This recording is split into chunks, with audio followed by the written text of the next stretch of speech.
Assalamualaikum warahmatullahi wabarakatuh. Apa kabar anak-anak ibu semuanya? Semoga kita selalu dalam keadaan sehat walafiat. Untuk materi kita kali ini adalah di kelas 11 tentang prinsip-prinsip dan praktek ekonomi dalam Islam. Dan yang akan kita pelajari di sini adalah mengenai muamalah. Apa itu muamalah?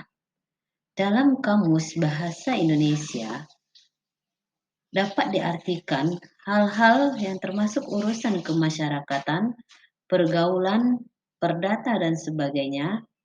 Sementara dalam fikih Islam, muamalah itu adalah tukar-menukar barang atau sesuatu yang memberi manfaat dengan cara ditempuhnya seperti jual-beli, sewa-menyewa, upah-mengupah, pinjam-meminjam, dan urusan bercocok tanam, berserikat, dan usaha lainnya.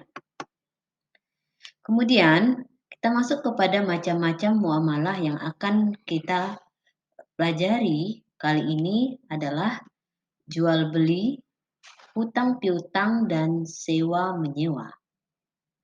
Yang pertama adalah jual beli. Apa itu jual beli? Nah, jual beli itu merupakan adanya tukar menukar antara barang dengan barang juga bisa, ataupun antara barang dan uang. Nah, jual beli itu dibenarkan dalam Islam sebagaimana firman Allah, ahallallahul bai'a wa harramar riba, dalam surat Al-Baqarah ayat 275. Yang artinya, dan Allah telah menghalalkan jual beli dan mengharamkan riba. Untuk selanjutnya adalah rukun jual beli. Apa saja yang harus terpenuhi dalam jual beli?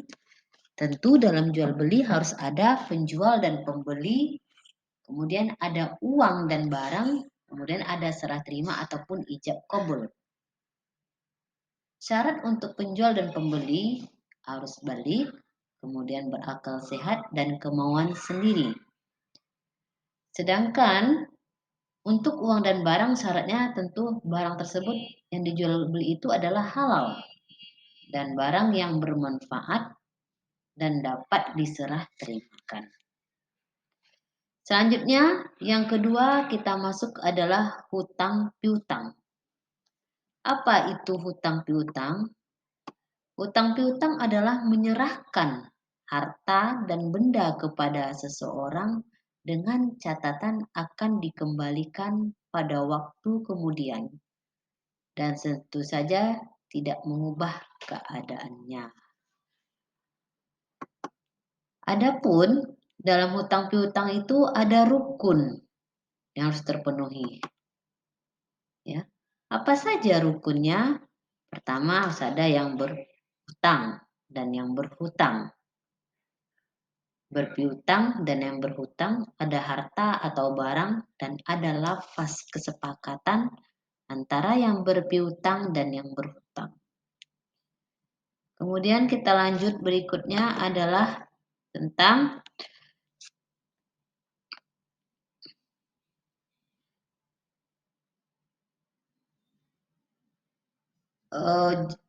masih dalam hutang piutang. Misalnya ada nih, ketika seseorang berhutang, dia memberi kelebihan dari hutangnya atas kemauan sendiri tanpa ada perjanjian atau ditentukan oleh orang yang memberi hutang. Nah, kelebihan tersebut adalah halal bagi yang berhutang dan merupakan suatu kebaikan yang berhutang. Nah, namun jika orang yang berpiutang itu meminta tambahan pengembalian dari orang yang melunasi hutang dan disepakati bersama sebelumnya, maka ini tidak dibenarkan dan tergolong kepada riba. Selanjutnya, yang ketiga adalah sewa menyewa. Sewa menyewa dalam fikih Islam kita sebut juga dengan ijarah. Artinya, imbalan yang harus diterima oleh seseorang atas jasa yang diberikannya. Nah, dalam sewa menyewa ini ada syarat dan rukun yang harus kita ketahui. Pertama, yang menyewakan tentu harus sudah balik dan berakal. Atas kemauan sendiri, barang tersebut menjadi hak sepenuhnya oleh orang yang menyewakan. Lalu, syarat berikutnya dalam sewa menyewa ini, barangnya itu ditentukan dan sifat barang tersebut apa? Dijelaskan dalam sewa menyewa. Jangan nanti ketika kita melakukan sewa menyewa, kita tidak tahu sifat barangnya bagaimana. Oh, ternyata barangnya seperti ini. Nah, harus ada kesepakatan di awal dulu. Kemudian syarat rukun dari sewa menyewa yang kelimanya adalah manfaatnya harus jelas. Kemudian berapa lama dimanfaatkan. Jadi ada semacam sebuah batas waktunya atau waktunya ditentukan berapa lama orang yang menyewa tersebut memakai barang tersebut. Sampai berapa lama.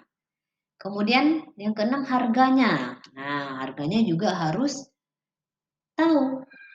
Jangan ketika barang sudah disewa ataupun dipinjam, ketika pengembalian karena di awal tidak ditentukan harganya, sehingga terjadilah hal yang tidak diinginkan. Dan juga harus dijelaskan bagaimana cara pembayaran dari barang yang disewakan tersebut. Baiklah anak-anak ibu semua, sampai di sini dulu materi kita kali ini. Semoga di lain waktu kita punya kesempatan, kesehatan, dan umur yang panjang sehingga kita bertemu untuk dapat berbagi ilmu. Wassalamualaikum warahmatullahi wabarakatuh. Terima kasih.